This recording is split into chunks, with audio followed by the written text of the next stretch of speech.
અમે જાતના પાવૈયા છે અને દુનિયા જાણે છે કે હિમાની માસી કોણ છે એવું. અને ખબરદાર જો ફરીવાર મને હાથ લગાવ્યો છે તો આ ખુલ્લી ચેલેન્જ છે તને, તારથી જે થાય એ કરી લે જા.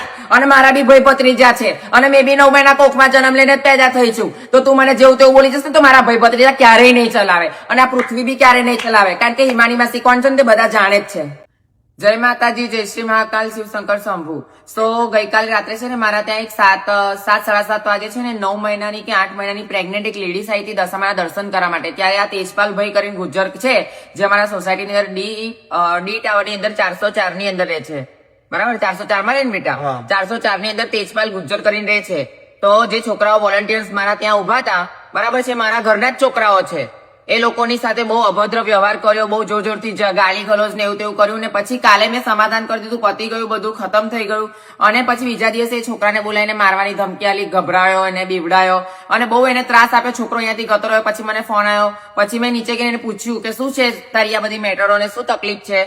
તો પછી એને મારી સાથે ગંદી રીતે વર્તાવ કર્યો અને બહુ ખોટી ગાળો ને એવું તેવું બધું બોલવા લાગ્યો, માસીબા આમ ને તેમ ને ફલાણું ઢીકણું. જેમ કે જગત મારું, ગુજરાત મારું, વડોદરા સંસ્કારી નગરી ને ઓલ ઓવર ઇન્ડિયા મને જાણે જ છે કે હું કોણ છું, બરાબર છે? કઈ કશું છુપાયું નથી. મા બેન હમાણી ગાળો તો કોઈ બી ના ખાય. મેં બી 9 મહિના કોખમાં રહીને જ જન્મ લીધેલો છે, તો મારા મા બેન હમાણી ગાળો બોલે તો હું ક્યારે સહન ના કરું. અને લેડીઝોને આગળ કરીને એ માણસ ત્યાં આગળ આવ્યો હતો અને હાથ ચાલી કરીને ધક્કાધક્કી કરી હતી. અમારે તો એનાથી જ મતલબ હતો અને ખોટા ન્યૂઝ ચેનલ વાળાઓને બોલાવીને એને ઝંડે ચડાયા છે અને તદ્દન વિડીયો ખોટા છે. જો આ તેજપાલ ગુજ્જર છે,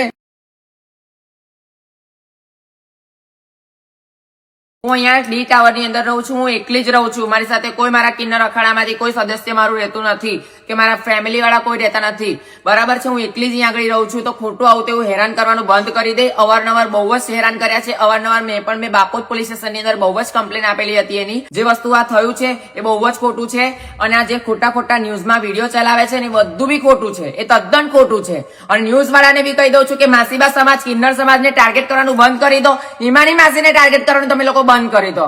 આવા કોઈક દિવસના દિવસે દશામાના નકોડા અપવાસ કરતું હોય અને આવી રીતે મને પોલીસ સ્ટેશન લઈને ગયો. અહીંયા આગળથી મારી માતાજીની આરતી ના થઈ, આજે આરતી ના થઈ. અને જેટલા બી દશામાના વ્રત કરે છે ને એ બધા શ્રીજી આશ્રમ સોસાયટીની બહાર આવો. તેજપાલ ને કહો કે આ જે ખોટા વ્રત કરીને જે માસીબાને એમને હેરાન કરે છે ને એ બધું તો ખોટું છે. એનું કેવું એવું છે કે આ સોસાયટીની અંદર બહારની પબ્લિક આવી જોઈએ નહીં, બરાબર છે? તો કોઈ બહારની પબ્લિક આવતી નથી ભાઈ. પણ જે ભાવિ ભક્તો દર્શન કરવા માટે આવતા હોય એ લોકોને હું કેવી રીતે ના પાડી શકું છું? એ લોકોને મેં કેવી રીતે કહી શકું છું કે સોસાયટીમાં ના આવશો? એ લોકોને તકલીફ હતી કે અમારી સોસાયટીની લિફ્ટ ના વાપરે. તો મારા ઘરના છોકરા 4 ઉભા રહ્યા. 4 છોકરા ઉપર હાઈપર થવાની શું જરૂર હતી? છોકરાએ કીધું કે ભાઈ અમે હિમાની માસીના ત્યાં આગળ સેવામાં આવેલા છે. તો ભાઈ તું એવી રીતે રહે ને, તો તું તારે મને આઈને વાત કરવી જોઈએ ને. છોકરાઓને હાઈપર કરે છે, છોકરાઓને બીવડાવે છે, છોકરાઓને મારે છે. એટલે એવી ગુંડાગર્દી. આ તેજપાલ જે ગુંડો છે, અપોલો ટાયર ની અંદર નોકરી કરે છે, એના 4 માણસો ત્યાં આગળ બોલાયા હતા એને પોલીસ સ્ટેશન ની અંદર અને ખોટી રીતે હેરાન કરે છે. અને પછી આવા ખોટા ન્યૂઝ ની અંદર વિડીયો નાખીને વાયરલ કરે છે. તો મને કઈ ફરક નહીં પડે બેટા. હા, અમે જાતના પાવૈયા છે અને દુનિયા જાણે છે કે હિમાની માસી કોણ છે એવું. અને ખબરદાર જો ફરીવાર મને હાથ લગાવ્યો છે તો આ ખુલ્લી ચેલેન્જ છે તને, તારથી જે થાય એ કરી લે જા. અને મારા બી ભાઈ ભત્રીજા છે અને મેં બી 9 મહિના કોખમાં જન્મ લઈને જ પેદા થઈ છું, તો તું મને જેવું તેવું બોલી જશે તો મારા ભાઈ ભત્રીજા ક્યારેય નહીં ચલાવે અને આ પૃથ્વી બી ક્યારેય નહીં ચલાવે, કારણ કે હિમાની માસી કોણ છે ને તે બધા જાણે જ છે, બરાબર?